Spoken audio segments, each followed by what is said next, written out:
Welcome to the Beyond Fat Loss podcast, where we don't just stop at fat loss, you learn about all the good stuff that follows: how to build muscle, how to enjoy more food, and how to stay lean without going to extremes. We are your hosts, Sean and Katie, and today we will be ranting about 5 traps you should avoid falling into with fitness. You leave this episode with much more clarity, but above all, you'll be much less likely to fall prey to well-marketed scam or be led astray by misinformation that harms your progress and well-being.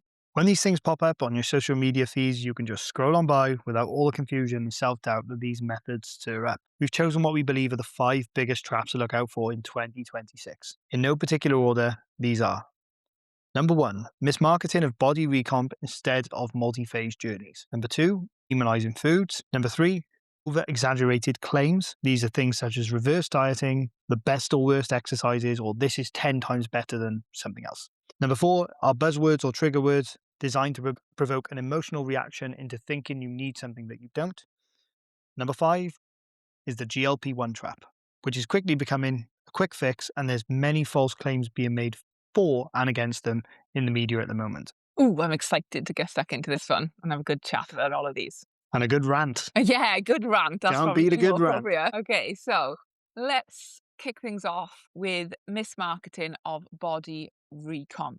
Now, we are going to do a whole episode deep diving body recomp in the future, but today we're just going to run through the shortened version. And the issue with body recomp marketing at the moment is that it's not clear enough on A, what it is, and B, who it has the highest potential to work for. Yeah, which leads to a lot of confusion. People think that they're either experiencing it when they're not, or they're led to believe that it is the optimal way for them to achieve the results they want, when it might not actually be suitable for them in the first place. May end up just spinning their wheels for far too long, and that's not a nice place to be in, right? Absolutely. So let's provide a little bit more information about what body recomp actually is and what you need to look out for when it comes to the marketing of these body recomp plans. So the definition of body recomp is losing fat and building muscle simultaneously. That's really important. Simultaneously, at the same time.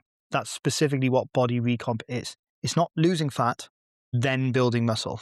You might end up in the same place as somebody that did body recomp eventually. But when we talk about body recomp, we specifically mean these two different processes are happening at the same time. I think the confusion comes from using these terms interchangeably.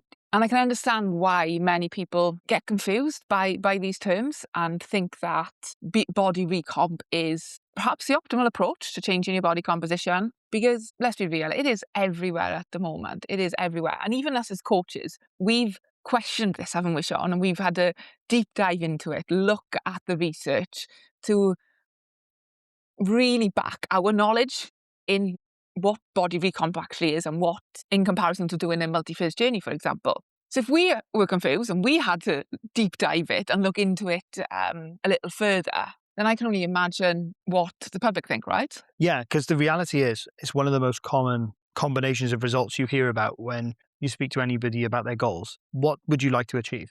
I want to lose fat and I want to build muscle. So people are already striving for that result. And we've actually seen these results in our clients as well when they've started out their fitness journeys for the first time, or they've come onto the program and come from other programs. We have visibly seen these results. We have evidence to back this up, that they can experience fat loss and muscle gain at the same time. So it's important for us to understand why this can happen for some people, but not happen for others. And it's also important for the consumers that are purchasing training programs in order to lose fat and build muscle to know what the difference is for them as well.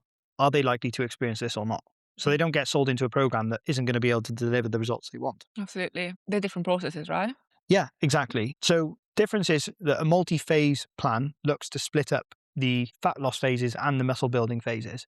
There may be a small bit of crossover, but in most cases, you have one main priority for each phase: fat loss phase, muscle building phase, and you cycle through these phases. And this has worked for decades and decades and decades. It's historically the most conventional way to achieve a leaner and more muscular physique. So body recomp is slightly newer and it hasn't been extremely well researched, but the research we have on when body recomp occurs does suggest that it's more context specific. It only happens for certain people, whereas multi-phase journeys can happen for pretty much anyone. Yeah, and you're focusing on a particular outcome each phase, right? Rather than potentially hoping a bit of both happens. So let's chat about then, Sean, when is body recomp appropriate, or when does it best serve someone? The research we have suggests that it's best served for individuals who are untrained, so without much training experience, or those that have very high BMIs, or a combination of those two. Body recomp is a very slow process. It takes longer timeframes, and it might be very impractical, even for people that fall into those categories. Individuals who have higher body fat levels can typically use their body fat stores, almost like an extra source of energy, to help fuel the muscle building process, which is a very energy intensive process. So even in a state of calorie restriction where they're in a small calorie deficit, their body fat stores can help to provide the extra energy to fuel the muscle building process. Inexperienced lifters will experience a lower threshold for their ability to build muscle. What this essentially means is it's easier for them to build muscle. Their muscles are more sensitive to building, and they're more sensitive to muscle protein synthesis. The energy that they are required to use to build muscle is slightly lower than an individual that has been training for a longer period of time with a greater amount of muscle mass. So they can also get away with not having to sufficiently fuel the muscle building process as much as a more experienced lifter and still experience muscle growth because their body is slightly more sensitive to the muscle building process earlier on in their journey. So they could potentially experience some body recomp. For an individual then that may be in that category where they're untrained, have a high BMI or a bit of both, is there a particular period or period of time that you would recommend them doing that for, if at all? It's not entirely clear in the research, but I think a really good ballpark to have in your head is about 6 months. In the first 6 months of your journey, as an inexperienced lifter, this is where you're more likely to see body recomp, depending on how much progress you make in that time. So, for example, an individual that is working with a coach from day one of their journey, having frequent progression put into their training programs, they're slightly more optimal with things like their protein intake, with their exercise selection, with their training intensity. That person's going to progress a lot quicker. So they may get to a point whereby they're building muscle at a quicker rate than the average beginner. And they might start to notice that body recomp stops happening for them at a certain stage of that journey a little bit sooner than perhaps the average person. It's hard to say an exact time frame, right? Because again, this is so individualized and it's hard to say exactly when a person should switch and swap and even do this process. Absolutely. I think the takeaway is that it's not going to happen for very long. It's not going to happen for very long. When we talk about people's training journeys that are looking to build muscle, like we normally classify this as months and years, not weeks and days. So 6 months is a drop in the ocean in terms of your life. It's a drop in the ocean in terms of your training career. We hope that people will be interested in building and keeping their muscle for much longer durations than 6 months. So in the context of your entire training journey, you're not going to experience body recomp for very long in most cases. You may also experience it if you have a break from the gym and you come back from injury, for example. You can also experience some body recomp in this time period. But in most cases, you're not building new tissue, you're regaining old tissue that has been lost through inactivity or not being able to sufficiently stimulate the muscle. So yeah, you're probably just regaining old tissue in that case. Can that really be classed as losing fat and building new muscle? Not really. I agree. And again, it's a question of, is that the more optimal approach? Not everything has to be optimal, but if you're putting it on the scale of, okay, results to the best results, where on the scale does that lie? I think that's an important point to think for yourself and where you'd be happy as an individual, or what results as an individual you'd be happy to accept and put your efforts into. The margins are quite tight. So in terms of numbers, we're looking at around a 200 to 300 calorie deficit per day. So that is enough of a deficit to see a little bit of fat loss, but also it's not too great of a calorie deficit where muscle building is blunted. Now, more obese individuals may find that they're able to build muscle in up to 500 calorie a day deficits based on the research we currently have. This is very individualized. Some individuals that are eating 200 to 300 calorie deficits actually blunt muscle gaining altogether, and some of them actually lose muscle when they're in as much as a 200 to 300 calorie per day deficit. Not And one size fits all, right? And this no, is why we don't really want to give too many hard and fast rules in this particular podcast, especially because we're not deep diving it right now, isn't it? I think giving some of the context here is really helpful for the listener to understand the differences between deficits being a maintenance where body recomp could potentially happen. And can we be really honest? 200 to 300 calories per day deficit is a very small deficit. Mhm. Fat loss is going to be very, very, very slow. You're looking at less than half a pound a week of fat loss. Probably half of that really is Yeah, it's I would probably about say. 0.2 to 0.3 pounds a week of fat loss if you're lucky. If you've got 20 pounds to lose, at minimum, it's going to be like 40 weeks. It might be closer to 60 weeks for some individuals to lose just 20 pounds of fat. So it's not really very efficient if you're looking to prioritize fat loss. No, especially if that could be done in 10 to 20 weeks, right? Would you take losing 20 pounds of fat in 40 weeks with the hope that you might build some muscle? Or would you opt for, I could lose this 20 pounds in 10 to 20 weeks and then spend those extra 20 to 30 extra weeks building more muscle, knowing that you're actually driving that outcome then? Yeah, it's just down to practicality and timeframes, but we don't really see body recomp to be the most practical or most optimal approach for achieving either goal, really. No, I agree. I don't want to be too absolute here and say ever coach, because we could have a client that is untrained, has a high BMI, but then would I even put them in that category of maybe a small deficit? There would be a very, very, very small scenario where I would do that. Oh, Very small. yeah, we're talking really nuanced scenarios. Like Yes. I can think of one off the top of my head, Katie, actually. If you've got an individual that signs up for a coaching program that has a very high BMI and they're really invested in the long-term journey, they want to lose a lot of fat, but they also want to build muscle. They want to transform their physique and they want to focus on longevity. They sign up, but they're in a period of very high stress. So they can't really tolerate a large calorie deficit. They might have lots of external factors going on. They might be starting a new job. They might be doing lots of travel. They might be moving house. So being able to strategically plan for a larger calorie deficit and be as accurate with that and adhere to that as well might be much more challenging for that individual in this period. But they have a high BMI and their priority is trying to get that down as much as possible for health reasons too. This might be a prime example where you start them off on a really small calorie deficit. So something that is going to chip away at their body fat levels, but also provide the benefits of the muscle building as well.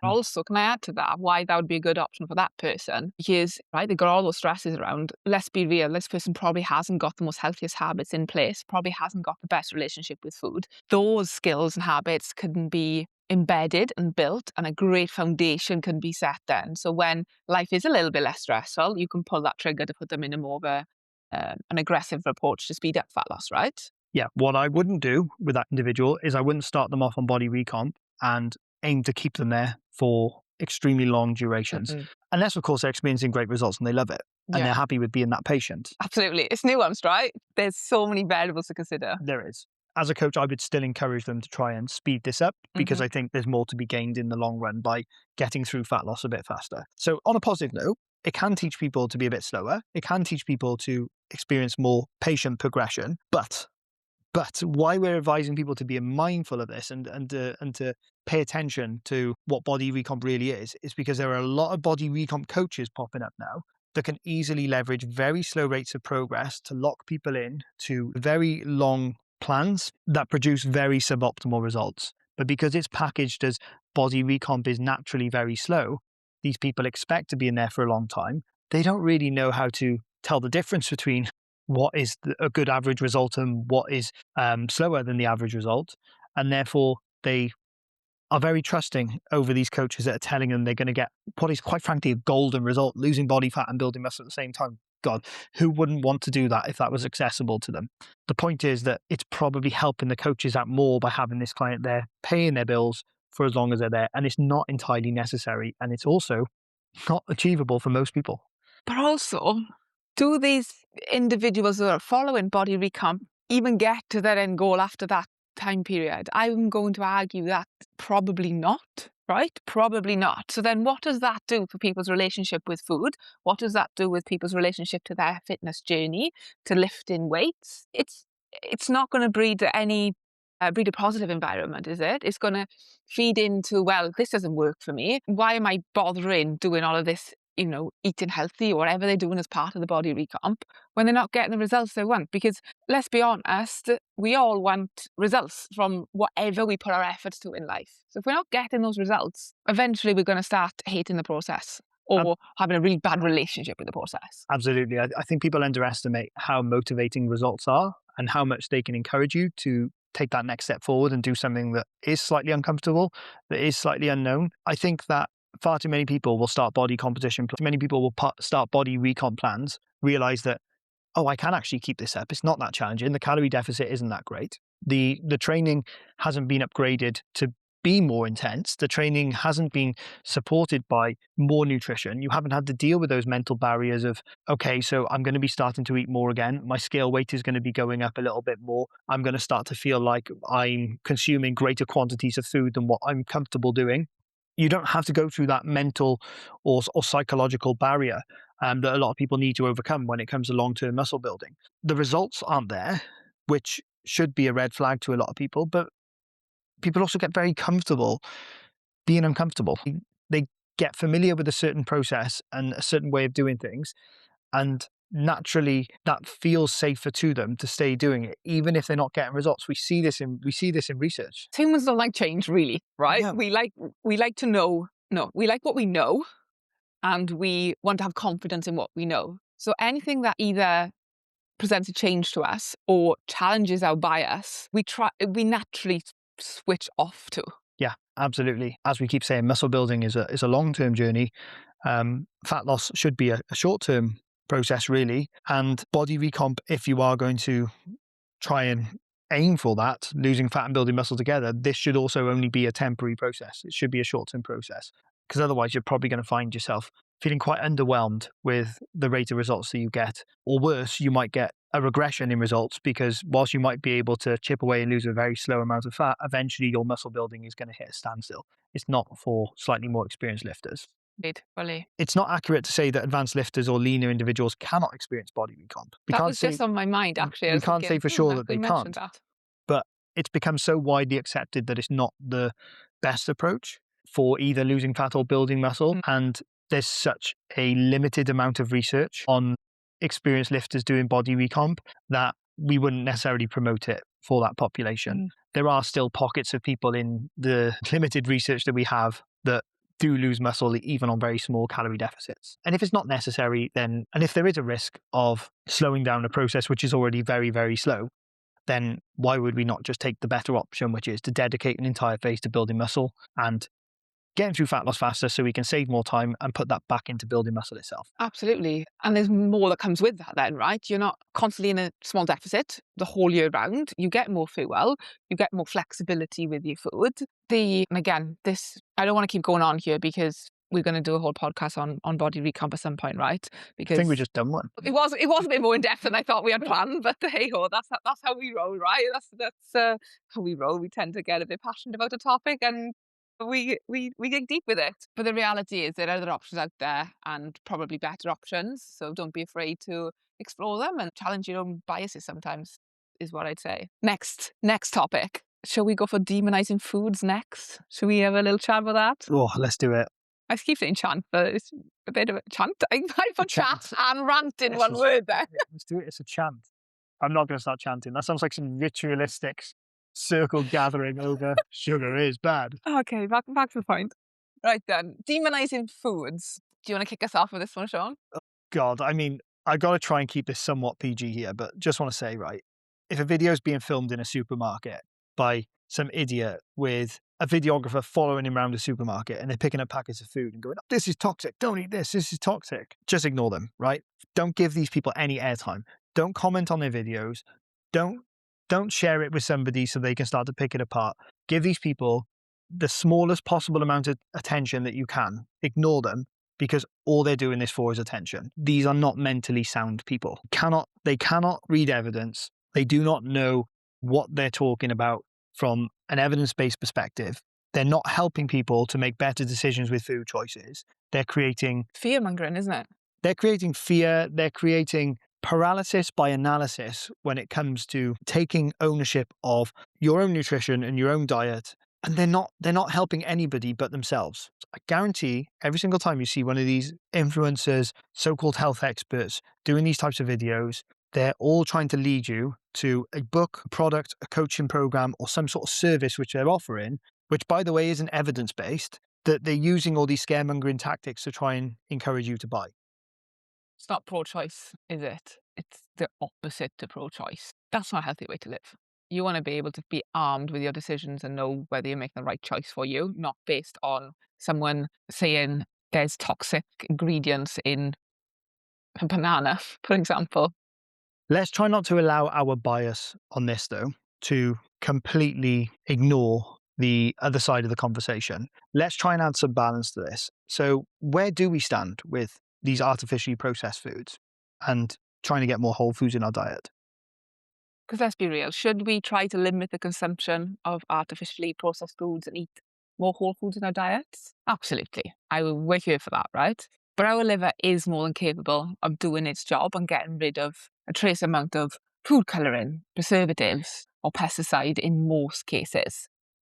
These these substances are put under a microscope quite literally, but also when it comes to heavily reviewed research, because anything with a potentially toxic risk that goes out for public consumption is so heavily scrutinized that they just simply cannot afford to get this stuff wrong. Like we have entire laws and policies made because one person had one accident on one particular day in one particular circumstance in one particular environment, and before we know it, we've all got to live and abide by these laws. That's how these things are done. So these additives and various things which find our way into our food are so heavily scrutinized that it's virtually impossible to get away with having dangerous or risky amounts of these things in these foods. And what little amount there is within these foods is dealt with by our body's natural processes for getting rid of these toxins. Our bodies are quite capable.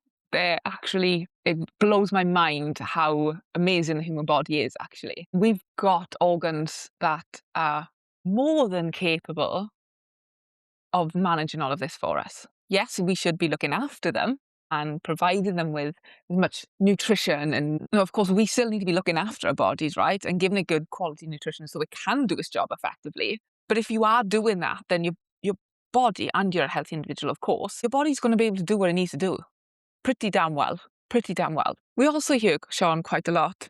What about the chemicals and things? How many times have you heard that? And most people will show you the back of a packet and tell you how much rubbish is in the food. Honestly, have you ever Googled the composition or the ingredients of an organic banana? I actually challenge you to go pause the podcast and go check it out. And I'm laughing, right? I'm laughing as I'm saying this because how many of those can you pronounce or claim to know what they do? I actually remember this exact exercise where I can't remember where it was. It was some sort of nutrition webinar that I was watching years ago, but they put the ingredients list of an organic banana up on the screen and they said, "We want you to guess what food this is." And they put it up and everyone was just giving like wild guesses, like crazy guesses, all ultra processed food variants and things like that. And then when they zoomed out and it was the banana, it was like, oh my God, It was the close. same Don't eat anything you can't pronounce. Okay, bananas are out.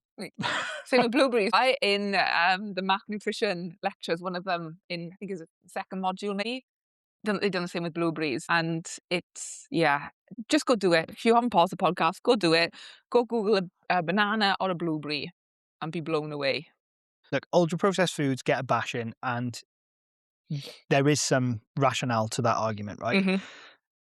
Because there are problems with them. They're easy to overconsume. They're often very high in calories. They produce low satiety responses compared to other whole food sources. They're lacking a lot of vital nutrients, macronutrients in some cases, and micronutrients. They're often very low in fiber. So they're not necessarily great food choices. And we agree that you should limit consumption of these foods if you want to have the healthiest diet possible. But some of the claims being made about them causing cancer with minimal consumption, or the things that they do to your gut health, or the things that they do to your body, are just absolutely wild. There's not actually evidence to support some of the claims that are being made. What that does do, though, is it plants a seed of doubt in your brain. And every single time you see those foods or you want to eat those foods, you've got a moral dilemma when it comes to those foods. You think they're going to produce a more harmful response than they do. Then whenever you eat them, or if you do consume them, you feel really guilty about eating them and you think you've done something really wrong, which then creates a stress response, which then makes it harder to make better decisions with food, which then can lead you to wanting to eat more of the thing which you don't, would you tell yourself you shouldn't be eating because you feel like emotionally you've got less regulation and control over these foods. It just puts you in this vicious cycle where you don't ever really feel like you're in full control of your decision-making capabilities. And that is far more harmful for your health and probably far more harmful for your body composition than those couple of biscuits you ate last night. Absolutely. Absolutely. I couldn't have said that better myself. It's eat less of them, but don't fear them. Also, I think all processed foods kind of get lumped together in this same category as all being bad, but not all processed foods are made equal. There are some key differences between different types of processed food. So, for example, if we buy some chicken breast like we have for one of our lunches every week, where it's got some hot and spicy seasoning on it, or even if we marinate our own chicken breast, like we have made that chicken breast or we're eating that chicken breast in a slightly more processed form because it's had some ingredients put on it, it's chopped up, it's put in a packet. But is that as bad for our health as eating a tin of Spam or a tin of corned beef or some form of even more processed and fattier meat? They're not the same. They're not the same. There can be minimally processed foods, and there can be more processed foods, or like we say, ultra processed foods, where it's pretty much made all from processed ingredients. So some processed food can actually be useful in your diet because it's easily accessible, it's low cost, it can even be healthy. So whole grain seeded bread, for example, most people in the UK underconsume fiber every single day. Most people eat bread. If you switch your bread from white bread to whole grain or seeded bread variants, you're probably going to end up consuming more fiber. And fiber is linked to reduction of God knows how many health issues. It's lower bowel cancer risk, better cardiovascular health, better gut health. The So list is endless with fiber, and sometimes it's just a simple swap, right? A simple swap of something like the breads, for example, and they could be seen as processed. But does processed necessarily mean it's bad for you or it's unhealthy for you? It doesn't. It really doesn't. I think it's more a case of not getting too caught up on unprocessed, processed, and ultra processed. I'm going to group that in there too. Yes, we know ultra processed, we want to limit and we don't want to have our whole diet consumed on ultra processed foods, right? But shift your focus from whether it's not processed or processed, and just shift your focus to, I want to just get as much whole foods as I can in my diet and a variety of them. And it just needs to be as simple as that, really. yeah, if you can just start to reduce your consumption of more processed foods and add in more whole foods, then you'll already start to see some benefits in regards to health improvements. But don't stress too much if the more convenient option for you and what's going to lead you making a better choice is going to be just a little bit more processed. Like our chicken, for example, right? We already eat God knows how much protein and lean protein every week. But there are some days, like check-in day on a Monday, that is far busier than other days. And we don't necessarily want to be spending all day Sunday marinating foods and marinating chicken breasts and putting in the oven and remembering when to cool it down and when to put it back in. We often spend time with families, we're out and about. So having something more convenient to grab on a Monday is a good option. It's better than driving down the road to McDonald's or going and picking up a Subway or something like that. It's still a better choice for us in that environment. And this is what you've got to remember. Sometimes buying some more readily available, readily prepared, more convenient options are a better choice than some of the other options that you could choose in that moment. I'll totally skip eating altogether Yeah. because you fear it because it's a bit processed. When do you skip eating then? Well, that rule doesn't apply to me. Where is your evidence to suggest that? I never forget to eat. Come on. If you're gonna make a claim like it's better than not eating, then you at least need to have some experience of not eating to make that claim. I'm not making that claim from personal experience. I am making that claim from coaching experience, Yeah, okay? what I have heard from my external experiences. Speaking about claims, where do a lot of these false claims come from? If we point the finger of blame, a lot of it comes from followers or potentially zealots of particular diets that make the wildest accusations about food groups.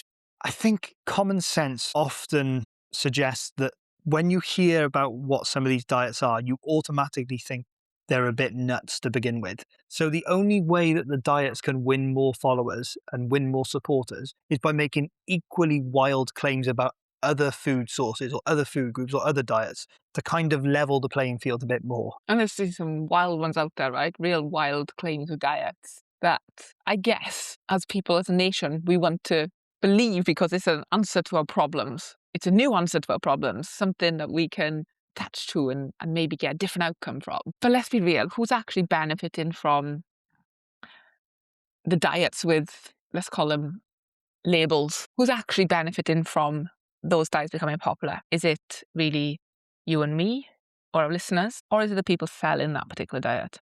Quite often the person selling the diet, isn't it? Good but bloody business plan, isn't it, usually? Well, it can be. I mean, if you can tolerate all the abuse and the criticism and the poor reputation you get by Mhm. giving people lots of misleading advice and taking their money from them. It's not a business plan I could follow, but it's a business plan that works Well, for it clearly many works. people. It's been going around for years. How many different diets have you heard of? How Exactly. many different books have been sold for a particular diet? So yeah, it's a tricky one. But if you hear anything that's really extreme and the best evidence available to back it up is somebody's personal experience, one of their clients' experiences, or a study which links to something that they give a rodent in the most extreme amount of dose that they're not going to be able to put into a normal human being, then you probably don't really want to listen to them. Turn your attention elsewhere. And that's made me think of sugar addiction. Oh, yeah. Oh, yeah.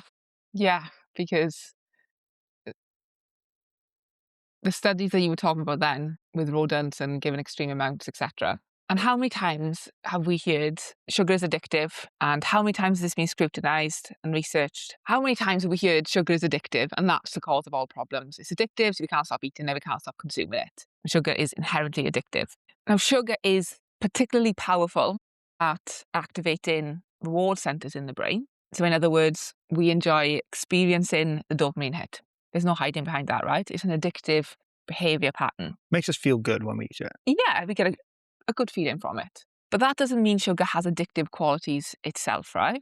You don't become physiologically dependent on it. You don't start selling off your possessions to afford another bag of sugar. Yeah, we don't have people like roaming around the supermarkets, like being dragged out by security guards as they're trying to open up sugar packets and get a quick hit on the sugar.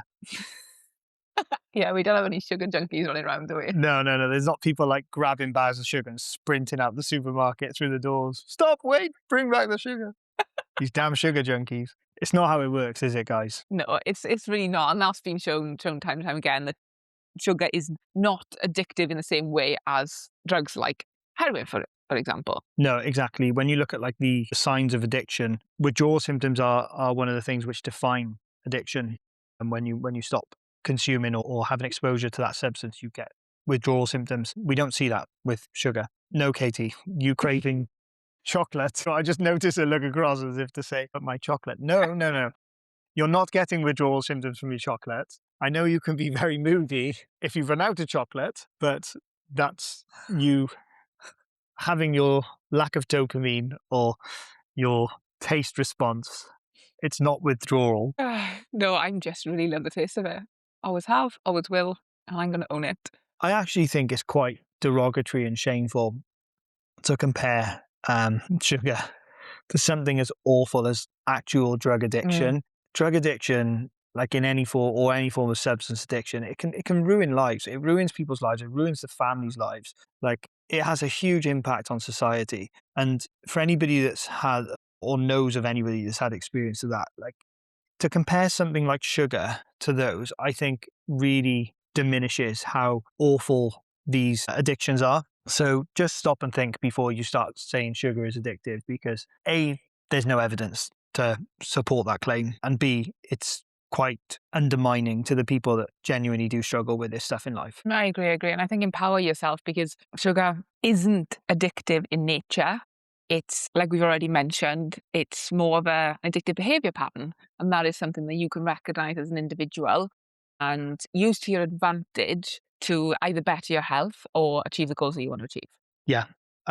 Saying sugar is addictive is probably more of an over-exaggeration than anything else, which is the next thing that we want to discuss, because there are many over-exaggerated claims that get made in the online space about fitness. And part of this is due to people looking to go viral on social media and play into the algorithms. The more exaggerated the claim, the more attention it gathers. Some of this leads to quite awful advice being given without real world evidence to back it up. But because it's shared, commented on, reaches hundreds of thousands, if not millions of people on social media, the average person looking at that automatically assumes that it's true, because it's like a popularity contest. Because we naturally assume that individuals with greater public appeal are more trustworthy and provide better information.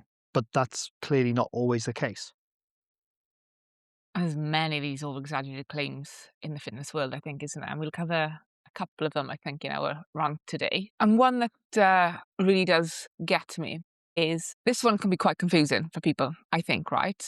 And can limit their progression. It can be really confusing. It can be overwhelming in regards to what exercises they should choose in the gym. And it is posts, reel videos, TikToks, wherever else is in this day and age. And that's the best exercise for something. For example, this is the best exercise to grow your lats. This is the best exercise to grow your glutes. Really? Really? The best exercise in every context? Can you really back that up? In some cases, it may be the best exercise, but this is probably something which has been tested multiple times with similar results on multiple occasions, and there we can make that, and then we can make that claim. So, for example, straight leg calf raises are better than seated calf raises for growing the calves. This has been consistently proven. We also know that seated hamstring curls may provide a little bit more hamstring growth than prone hamstring curls. I say a little bit more.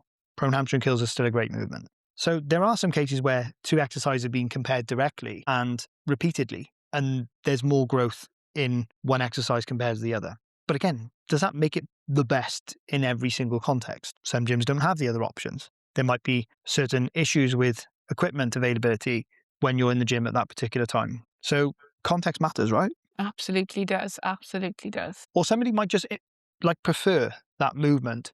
For example, you could absolutely despise or hate the best or so-called best exercise, right? Or even the best exercise that the research has shown to be the best exercise. You might not enjoy it. You might hate doing it. You might dread going to the gym to perform that exercise, so you end up skipping it, or any excuse to skip it, you will skip it. So is that really the best exercise for you then? Because you're probably not going to be doing it frequently enough to get the benefits from it, right? So you may Or putting enough effort in when you do perform it. yeah, because you don't like it. You don't enjoy it for whatever reason. The setup might be uncomfortable. You might not like the positioning. It might not suit your anatomy. It might not suit your anatomy. So are you likely to then perform that exercise to the best of your ability? Probably not. So that might not be the best exercise for you, even if the research does show it's the more optimal exercise for growing said muscle. I think what we've got is we've got something that can be really helpful. So like social media, when this is done correctly, it can be really helpful to know what some of the better exercises are, what some of the slightly more optimal exercises are. So that if you want to try and really get as much progress as possible, you have a good idea of what the best exercises to use in your program are.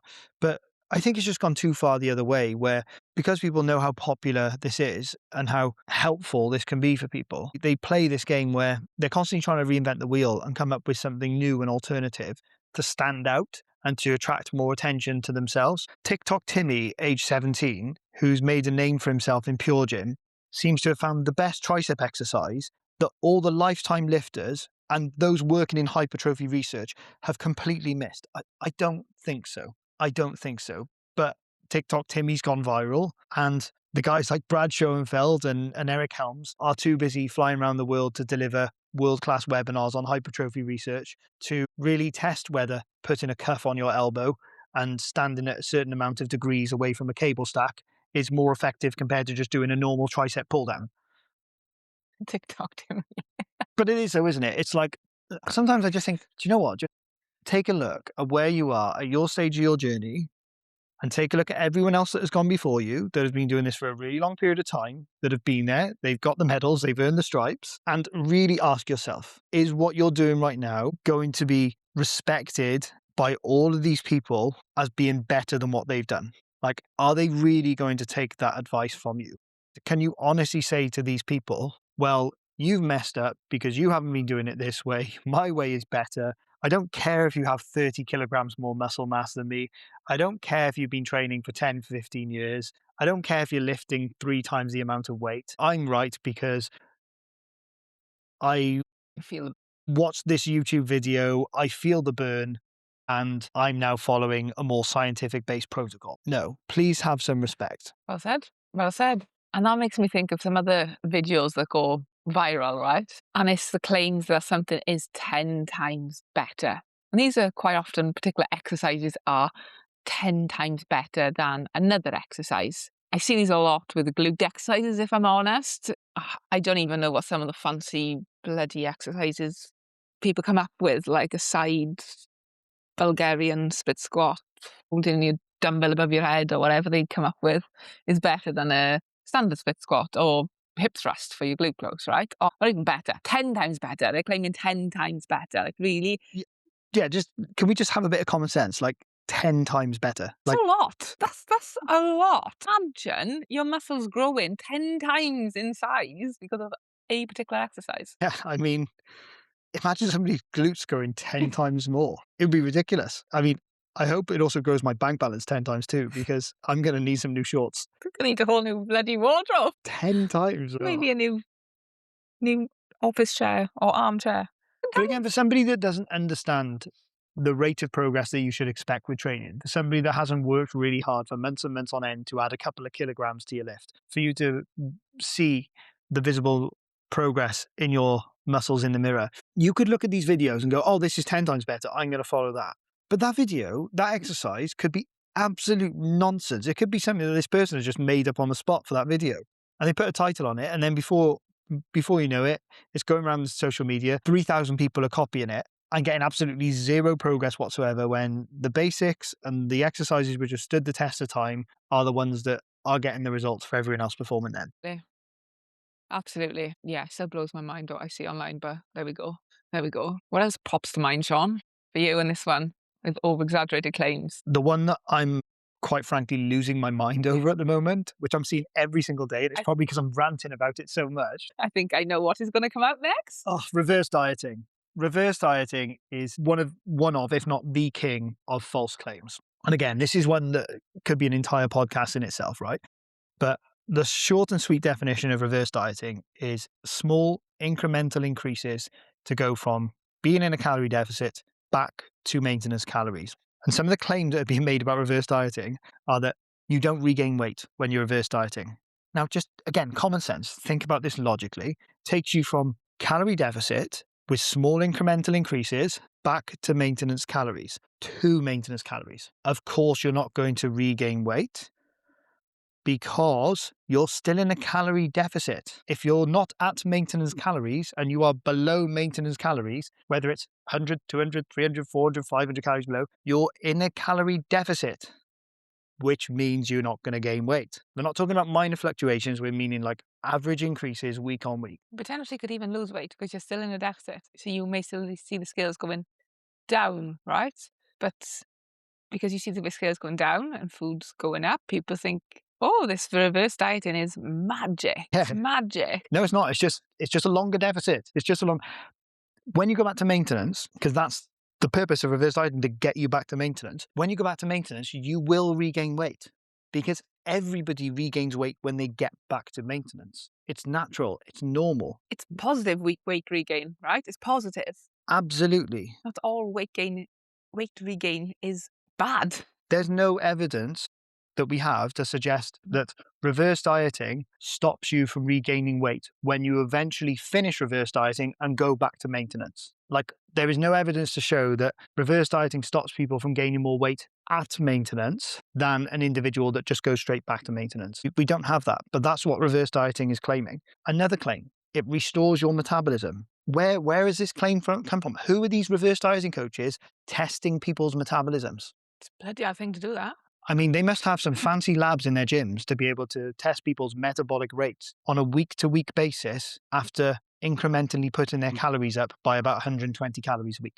I can assure you they're not doing that. So this claim is unfounded for a start. But the research we have on restoration of metabolic rate, so to put it simply, the amount of calories you burn each day, when you go back to maintenance and you've been at maintenance and regained some of the weight which you naturally need to regain because your body's recovered from a depleted state, your metabolic rate will then start to increase. You'll start to burn more calories. This doesn't happen when you're still in a calorie deficit. It happens when you go back to maintenance calories. This happens when you've got the same amount of calories going in every day as what your body is burning. And then what happens is your body adapts to that and you naturally start to burn a few more calories every day. And sometimes people then end up slightly increasing their calories to match the amount of calories that they're burning per day. This only starts to occur, your metabolism only starts to go from a reduced state when you're dieting, because your metabolism can slow when you're dieting and when you've lost weight, it only starts to increase and regain how many calories you burn every day when you're back at maintenance. So how can reverse dieting, which takes you from deficit to maintenance, restore your metabolism? The stuff that happens after you finish reverse dieting that restores your metabolism, not what happens when you're still in a calorie deficit. You're ultimately just delaying that process happening by doing a reverse diet. And potentially as well, people are doing it for as long as 6 to 12 weeks, a reverse diet. That's another 6 to 12 weeks of purposefully eating in a calorie deficit, ultimately what a reverse diet is, until you get back to your maintenance calories, right? So you're purposefully extending your fat loss phase to slow down getting back to maintenance calories and actually replenishing your body. You're just essentially dragging out a slower fat loss phase, which doesn't really need to happen. And we've seen this time and time again, right, with our own journeys, with our clients' journeys. So yeah, reverse dieting, it is a big one. It is a big one out there. But it sounds fancy, doesn't it? It's fancy. Yeah. It's claimed to be safer than going straight back to maintenance because people don't see larger increases in their weight like they do if they went from bottom of a deficit back to maintenance calories. Like coaches will make the claim that, well, I don't know what the person's maintenance calories is when they finish their calorie deficit because they will have a lower metabolic rate by the time they've lost all this weight. So I don't know what their maintenance calories are. And I'm like, well, if you've actually been monitoring your client's data and you've actually paid attention to what they're doing, then you can make a very, very good guess. And if you're not sure, you don't have to go all the way back to your highest predicted maintenance calories. You can have an estimate in mind of what you think they will be, and you can still be a little bit more conservative and just go slightly under that. So say, for example, I'm expecting my client to go from a 1,300 calorie deficit back to 2,000 calories of maintenance. But I'm looking at those 2,000 calories and I'm thinking, they've lost 10 to 20 pounds since then. They've also been dieting for 10 weeks. They might be burning less calories now than what they were when they started. Rather than set them on 2,000 calories, I'm going to start their maintenance phase at 1,800 calories. And then I will look at their weight data week to week. I will pay attention to their activity levels week to week.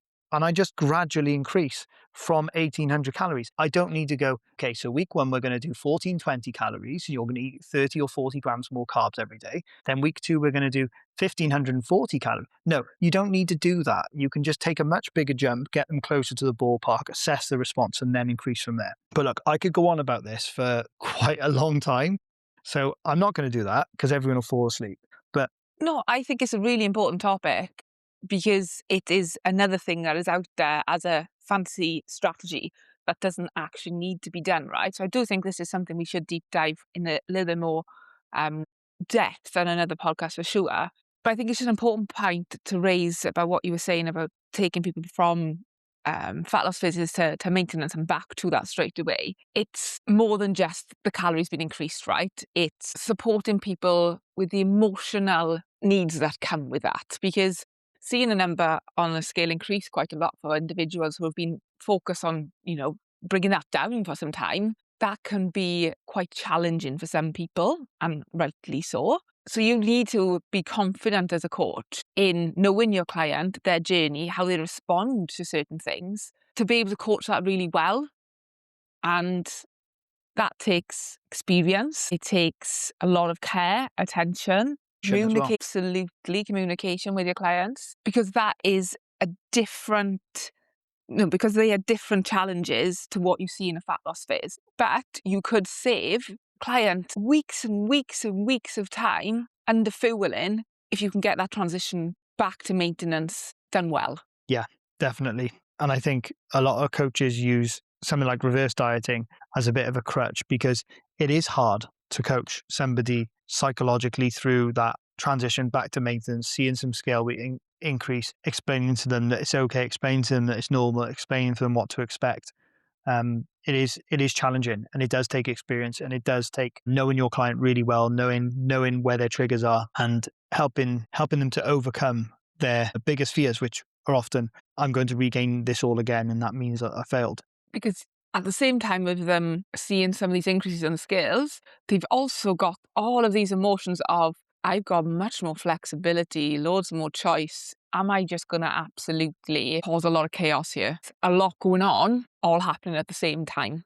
Yeah. That needs a lot of support. And rightly so, it needs a lot of support. And I think that a lot of coaches probably haven't experienced that support themselves either on their own journeys. So they're not always aware of how to give it, because there are a lot of coaches that have never been coached, a lot of PTs that have never been coached. And yet they're now dealing with problems with clients that they haven't actually had help with themselves. And it's always one of the best ways to learn is getting advice from somebody that has been there and done it and has more experience than yourself, and to help you then be able to help others with that if that's what you want to do. We never do reverse diets with our clients, do we, Katie? No, never, never. And again, there may be a small nuanced argument where one would be appropriate for a particular client, but I would always try and encourage not to do it and support them with their fears rather than putting them into the bracket of doing reverse dieting.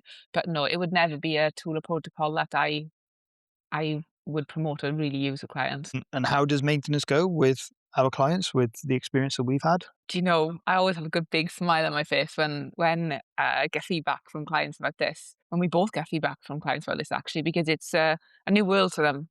Months and months of eating more, feeling better in terms of energy levels, in terms of training, in terms of just life in general, their well-being. That it's just fantastic, and they can maintain their weight for a long period of time. We're talking like 6 to 9 months at a time. You know, these are individuals that haven't been able to eat for any longer than maybe a month or so. Some of them have never eaten in a controlled manner with higher calories. They've never truly eaten maintenance calories or above.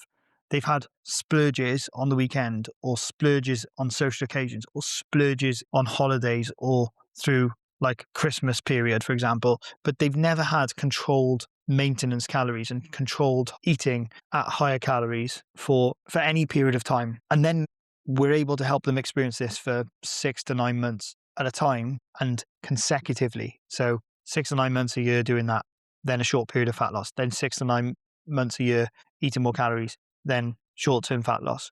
Like, this is a completely different place to where they started the journey, and we've never needed a reverse diet to get them to that place. Well said. Well said. Katie, I think this is one of the ones that you might actually be a little bit more ranty over than me. I know. Doesn't happen There very you have often. your let you have your moment then, and you were very, very, very absorbed by it, and it was nice to see the fire in your eyes when you were talking about reverse dieting. Buzzwords. Buzzwords, my gosh, there are a lot of buzzwords or trigger words that get thrown around online. For example, hormone hacking, gut health specialists, for example, to name a few. Cycle syncing is another one that gets thrown around quite a lot, right? And they can often leave us feeling like we're broken or we are missing a really important part of the puzzle when it comes to losing body fat or feeling healthy. But our lifestyle choices hold a lot of power over negatively or positively impacting our hormones. And in our opinion, I'm going to say our here, Sean, in our opinion, that should be your first point of call. Whenever you hear or worried about your hormones, or you see someone online saying, I've got the next hormone hack to make you feel energized and drop body fat instantly. And what are the buzzwords they use? It's like thyroid, they use cortisol, use insulin. They know that as soon as they mention these words, it's just going to attract a part of the audience that thinks that that could be the problem. Agreed. And I think in reality, the best thing you could do at that moment in time, rather than get suckered into what they're claiming, is to check in with your lifestyle. How well are you sleeping? How well are you eating? How well are you hydrating? Are you getting enough recovery between your training sessions, from work, having some downtime? All of these lifestyle choices are going to do far more for rebalancing your hormones than some hormone balancing plan, some supplement, some strange protocol that a mystical coach is promoting online. Like, lifestyle plays the biggest part. Most people's bodies are pretty competent at balancing hormones correctly. For sure, for sure. Hormones tell our body what to do in many, many different realms, right? And I'm not even going to pretend or own that I know all of that, because I don't. And do we even need to? No, we don't, right? We literally have very little control over them. We can, though, push our hormones into a negative state much more easily than we can push them into a positive state. And when you were saying about hormone balancing, because that's a term that gets thrown around a lot, right? Isn't it, Sean, at the moment on social media? When we're really talking about hormone balancing, it's just bringing our hormones back to a baseline state. It's not making them any better than our bodies naturally can do. It's just bringing them back to a baseline state. So when I say about we can impact them much more negatively than positively, our lifestyle factors can really negatively impact them, but our lifestyle can also then bring them back to baseline to make sure we're functioning in an optimal way. Yeah, because basically we have some hormones, Katie, that if we were trying to flip the balance the other way, so let's take something like cortisol, for example, right, which is a stress hormone. If we did not experience cortisol release at certain times of the day or during certain activities, then that would probably be more negative for our health or more negative for our lifestyle or well-being.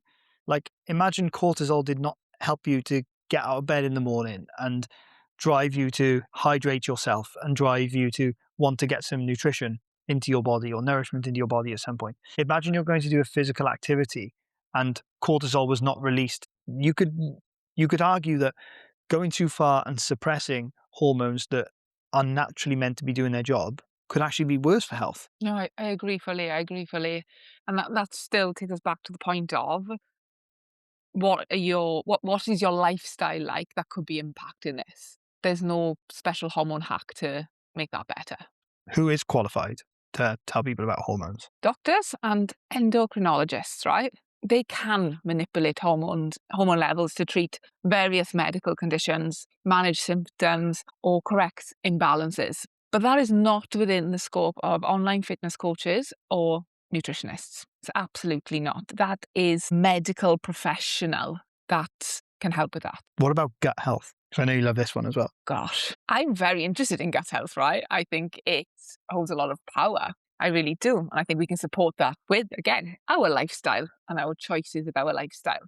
But it's a term that seems to be used quite a lot at the moment that, again, maybe trapping people into the wrong approach for them, claiming to do some magical change or transformation in the body. Sadly, there are many individuals that do suffer with gut health issues, things like IBS, Crohn's disease, diverticular disease, etc. And these should be dealt with medical professionals as well, right? They should be. But when it comes to people on social media making claims about being a gut health specialist that are not medical professionals, they are not within their right to make those claims because there is just still so much research out there that needs to be understood fully and so much more research that needs to be done even by these medical professionals that are gut health specialists, right? They still don't fully understand it. So how can someone who might have done some online nutrition qualification from God knows where be able to make these claims when they're not even understood by the experts in the field?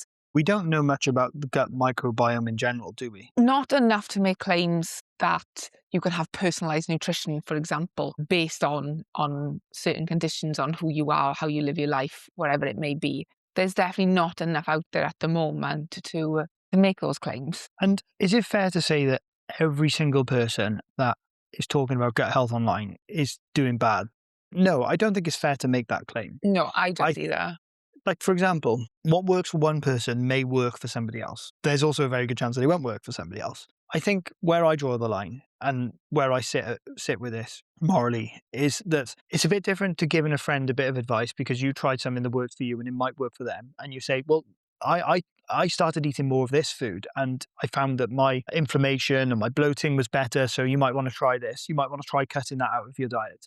Giving that to your friend or, a family member is different to getting people to sign up for a coaching plan or a service or selling a book online and capitalizing off people that have got real struggles with this, real vulnerabilities with this, and making yourself wealthier and richer and continuing to push that information out there, despite the fact that it's not evidence-based, despite the fact that it's probably not working for the vast majority of these people.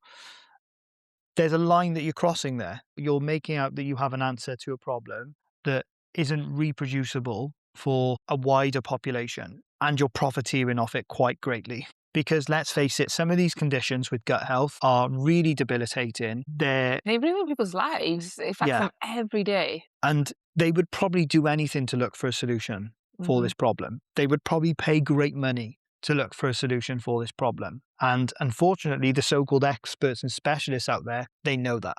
They know that. Give them a good marketing strategy, give them a product with some claims, and it might work for some people. So they get some reviews and they get some testimonials, but it's probably working for far fewer people than it's not working for. And where does that leave them? Where they've been given hope, they've paid a lot of money, they followed all the plans and the protocols, and they're still no further along, and they've still got this condition that now they feel like they simply cannot fix. Even more debilitating, right? Even more debilitating. And that's really frustrating and upsetting to see when anyone who decides to work in the health and fitness industry does hold a lot of power over people's well-being, and that impacts people day to day. It's underestimated by those professionals and the impact that they can have on people's lives. It's huge. Positive or negative, right? Positive or negative, absolutely. It's not all doom and gloom because they can have such positive impact on people's lives. But you also, that responsibility that you hold can also have a really negative impact on people's lives. And that's not okay. That's where I absolutely draw the line with things. And people should stay within their scope of practice. Yeah, absolutely. We won't be going into much more depth than that because, as we've said, Funnily enough. it's not our scope of No. practice. The main point of that segment was to make you aware that some of the buzzwords can actually lead you down a path that is not best suited to your needs or goals. And you should always be careful who you are consuming information or purchasing products or services from because they might not be qualified to give that advice or to have that opinion. And you don't want to do yourself more harm than good, right? It's a reality. Can we just mention a couple of sources quickly that we think are really useful for these topics? For um, talk about like female wellness, talk about like hormones. Like, is there anybody in that space, Katie, that you recommend and following online for high quality information? Absolutely. And there's two that really stand out for me right now. That is Sheridan Sky. I believe it is on Instagram, her name. Very, very well educated individual who portrays information in such a easy and understandable way. And again, I think we've mentioned this one on a previous podcast. Dr. Lauren Colenso-Sample. Those two are great sources of information when it comes to everything about female health, not just female health, health and fitness in general, but they debunk a lot of the myths, false claims that are going around in a really understandable way. Yeah. And for gut health, there are a fair few in this space actually, but Dr. Karan is one of the individuals for me that has provided consistently high quality information about gut health and for a very long period of time. It's kind of his specialist area. He's still actively working, I believe, in surgery in the NHS. He is an active surgeon, and he is a great source of information for if you want to learn more about the gut and microbiome, etc., etc. Yeah, because at least then you'll know when you're on social media, you've got a person that you can go to as a trusted source to go, should I listen to this claim or should I not? Because research is hard to read. Most of us are not going to go and do it. So we just need a reliable source to Do that for us game at. and break it down for us. Yeah, for And sure. then you can cross-reference their information with other people's information. Normally, if you've got evidence-based practitioners, they're all banging on the same or similar drum when Yeah. it comes to what they're talking about. Agreed. Whew, We took a big deep breath then, both of us. we did. There is, This is very on topic now and on trend, this next conversation, isn't it? it is. And I think, again, we're going to tread very carefully around this one. Yeah, too. one foot is hovering over the minefield at the moment. And let's start by giving our stance on weight loss injections, right? GLP-1s. They are highly effective.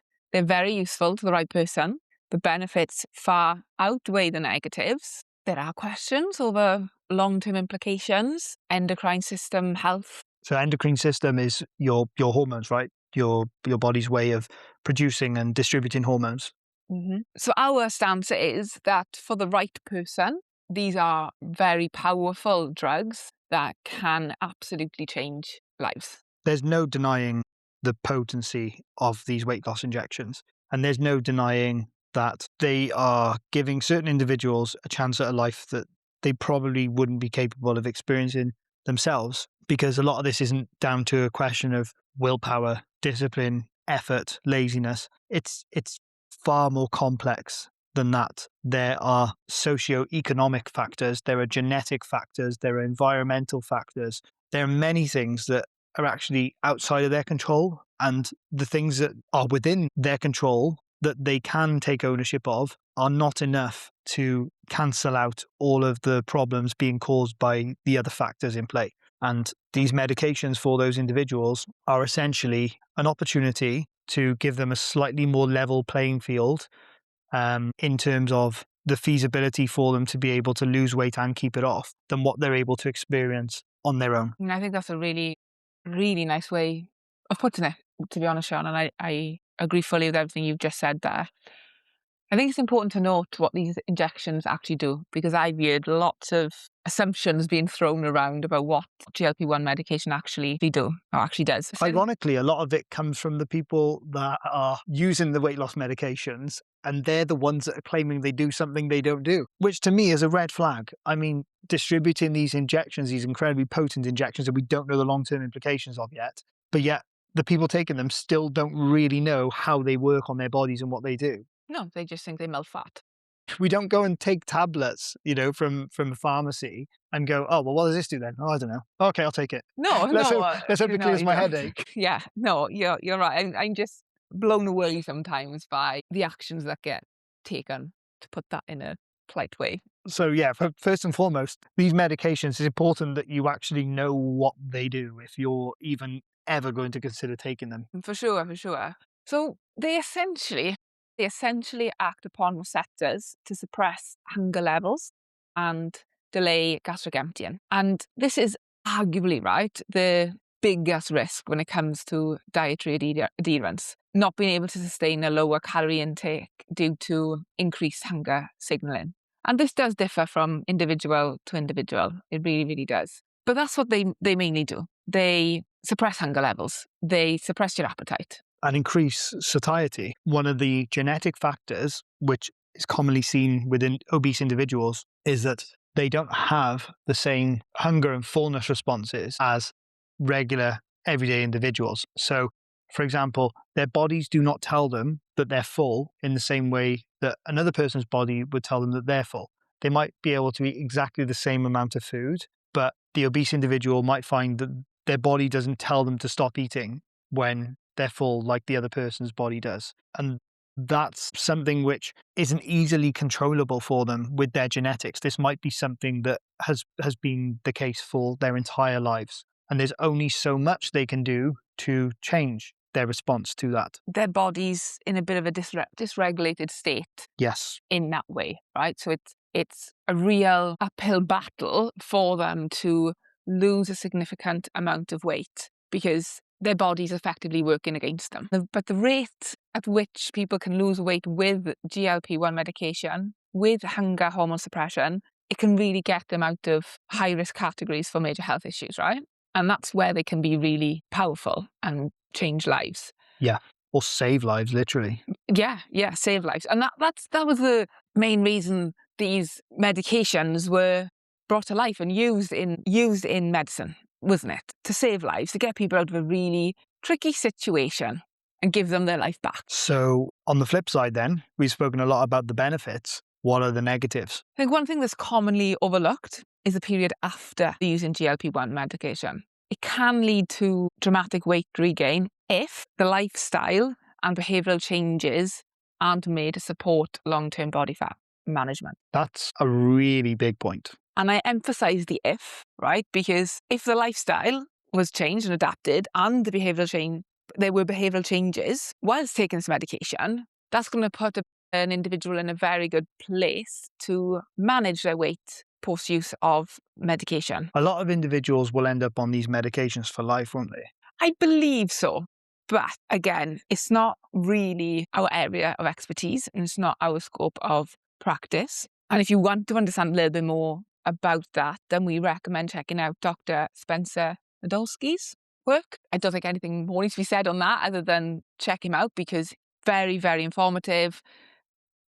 Done lots of research in it. Been an obesity doctor for many, many years. I'm not quite sure how many, but a very, very long time. Yeah, set up loads of clinics all around the States to provide individuals who use these types of medications with ongoing and lasting support after their treatment, throughout their treatment, and after their treatment. Don't quote me directly on this, but I'm sure I saw some information from his page the other day suggesting that there are categories of individuals that are on these medications for life. There are categories where they come off them. Those that come off them have a much better chance of sustaining a higher amount of their weight loss when they are supported with lifestyle and behavioral change throughout the process and afterwards as well. So, as it so often is the case with any diet protocol, with any weight loss protocol, the exit plan and the after plan and the aftercare is absolutely crucial for being able to maintain lower levels of body fat or lower levels of weight. There's a little problem with these medications, all right? It's a bit of a problem. And the problem is they're quickly becoming a quick fix. Like anything in the health and fitness world, there's often a method that provides a really good outcome, a really good return for a particular goal, Or segment of people or a particular population. population, for a particular population. But then that good method gets taken out of context and then utilized by a population that it's not made for. A lot of individuals will hop on these medications to lose fat for a particular event or time of year. They're used for aesthetic transformations and speedy results. That wasn't the intended use of what these medications were made for. We don't know the long-term implications or what potential risks there are to using these medications in that way as something that you just hop on and hop off like a supplement. And if we take morals and the thoughts of cheating aside that can come with that, then this can get us to question whether these people should be using these injections for these purposes. But look, put the morals to one side, put the questionable thoughts of cheating their weight loss to one side, right?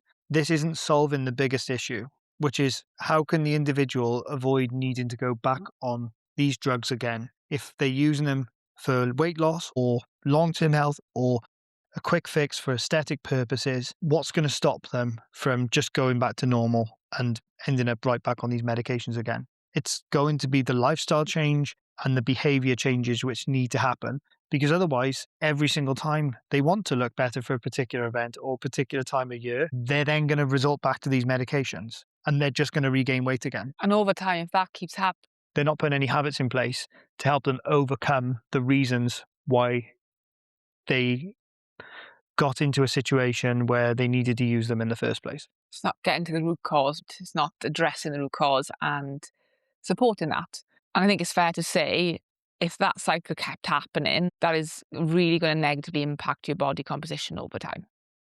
Yeah. And ultimately your health. It's common for weight loss injection users that are using these for a quick fix and a vanity purpose to not eat a high protein intake, to not go to the gym and train on a regular basis to maintain their muscle mass. So they're losing weight at an accelerated rate because they're able to eat extremely low calorie deficits. But then with that, they're also losing a hell of a lot of muscle mass. The aesthetic that they're hoping to achieve is not what they end up with, because not only are they losing fat, but they're then losing their other tissue as well. They're losing their muscle tissue. They're losing their shape. So that has short-term implications in terms of aesthetics, but what long-term implications does that have for that individual? Think about it like this. You lose fat, but you also lose muscle. You're much weaker. You're metabolically less active. You burn less calories each day. Your joints are not having as much support and structure around them. Then you come off the weight loss medication. You haven't made the lifestyle changes. You haven't made the behavioral changes. You start eating more again. You go back to normal habits. You're not weight training. They're still not weight training. They're still not eating high protein. So they don't necessarily regain muscle tissue. They don't necessarily build more muscle tissue. So they regain fat, but they don't regain much muscle that they've lost, if any. So now what they've done is they've got themselves less muscle, weaker, gained some fat back. So what do they do next? They go back on medication because they haven't made the lifestyle changes. So cycle 2, back on the medication, they lose even more fat. But guess what? They're not weight training. They're not eating protein. So they lose even more muscle again. So now they're twice as worse off when it comes to their muscle. they might lose the same amount of fat again. They come off the medication. How many times could that cycle repeat itself? They might have the lowest amount of muscle mass they've ever had in their lives after a few cycles of this, but essentially just be putting themselves in a yo-yo cycle of fat loss and fat gain whilst constantly losing muscle. That is a physiological disaster. It really is. It really, really is. It's a cycle I wouldn't want anyone to be stuck in, regardless of what goals they've got, right? I think it's just important to make listeners aware there, though, that GLP-1 medications, there's false claims being made about those around the increased muscle loss, right? I think it's important for us to just clear that up, especially based on the scenario that we just presented. There isn't compelling evidence to suggest that you lose muscle faster using weight loss medications when compared to non-medicated and equated calorie deficits. All aggressive weight loss diets risk losing muscle, but eating a high protein diet, training with weight, and avoiding extremely long periods of dieting can be used to mitigate muscle loss. Correct. So it's not that GLP-1s cause an increase in muscle loss. It's the combination of using GLP-1 medications without a high protein diet, without resistance training, that can increase your risk of muscle loss. But that is also the same if you're doing any aggressive diet protocol. Absolutely. I think it's important to clear that up. Yeah, it's a really important point because there are a lot of influencers, coaches online that are attacking GLP-1s and saying they increase your muscle loss. They don't.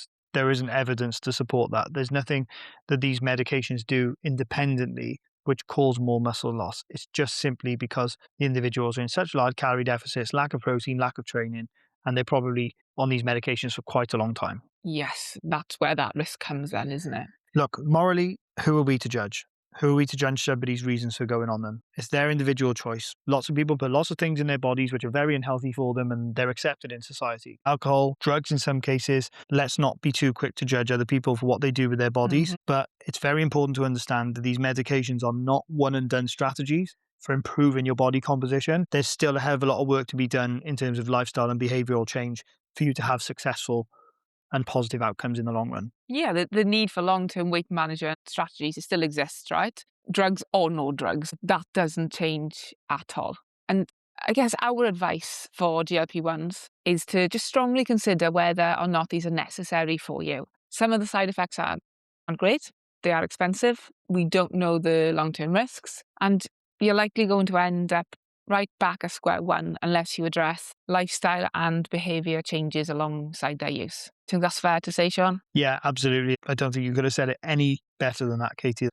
An excellent summary. And in terms of summary for the pod, so this has been quite a lengthy chant, our favourite word. Let's quickly summarise what we've discussed in the podcast today. So number one, body recomp is individual and context specific.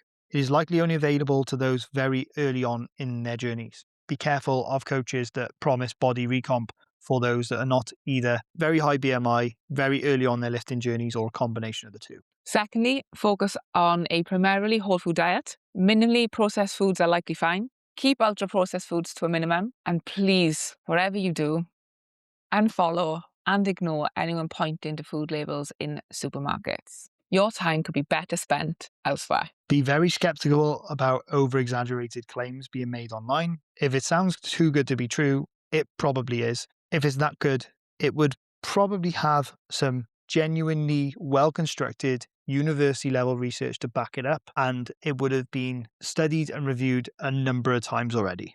There are people that do this for their day job for a living, trying to find the quickest possible ways to get better results. Don't expect TikTok Timmy, who's only just started in the gym, to come up with the answer that you need. And no, you're not going to grow your glutes 10 times more by doing anything. So don't listen to those claims. Remember, buzzwords are bait on a hook. A mechanic might be able to fix your car, but you wouldn't want them to fix a plane you're about to take off in. Just because a trainer or a coach knows a bit about your body, it doesn't qualify them to give you hormone or gut health advice. Stick to the professionals for that. And finally, instead of shaming or dividing people that are using GLP-1 medication, let's all unite behind one common goal: to learn how to live a fit and healthy life, pursuing the fitness goals we care about beyond fat loss. This is where many people slip up. Until they have a positive experience of the post-diet period, it always feels like you're clinging on for dear life to your body fat levels, waiting for it to all go wrong again. waiting for the inevitable switch back to restriction and trying to get fat off again. If you have goals to build muscle, it can feel like you're being pulled in two different directions at once, and it's immensely frustrating. Now, we've got an exciting new coaching package that will be launching on the 10th of March. It's called Sculpted, and it's designed for one main purpose: to cut your fat loss phase in half without extremes and without harming your long-term health or relationship with food. It's quicker fat loss, but true to the name of the podcast, we won't just be stopping there. We'll also leave you with the knowledge and confidence to be able to sustain your fat loss afterwards. If you want to gain early information, our priority list is available in the description below. All you need to do is pop your name and email in, and you'll be sent all the information you need. We'll tell you how Sculpted works, what you can expect, and we'll even throw in a bit of a special offer as an early bird deal. Now, we're only running this until Sunday the 16th of March. It's a short promotion, so if you're interested, jump on the priority list so you have more time to decide if it's best for you or not. And in the next episode, we'll be drawing back the curtains and revealing the methods we use with clients to get them faster fat loss without hating the process. It goes way beyond calories, macros, and diet plans. Trust us there. You'll get raw insights, real client stories, and conversations you won't find anywhere else. You won't want to miss this. So make sure you hit follow or subscribe. See you next time.